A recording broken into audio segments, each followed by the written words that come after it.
बुलढाणा जिल्ह्यातील लोणार येथे आमदार निधीतून उभारलेल्या सार्वजनिक सभामंडपावर बेकायदेशीर ताबा घेतल्याचा आरोप करत समाजाच्या पदाधिकाऱ्यांनी 2 शिक्षकांविरोधात तक्रार दाखल केली असून प्रशासनाकडे तातडीच्या कारवाईची मागणी केली आहे। बुलढाणा जिल्ह्यातील लोणार येथे आमदार निधीतून उभारण्यात आलेल्या सार्वजनिक लिंगायत वाणी समाज सभामंडपावरून वाद निर्माण झाला आहे।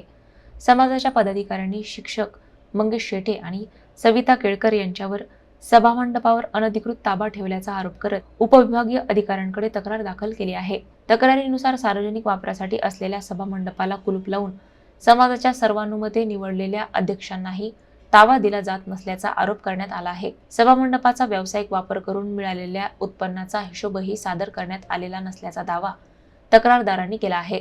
तसेच बैठकीदरम्यान शिवीगाळ आणि जीवे मारण्याची धमकी दिल्याचाही आरोप करण्यात आला आहे।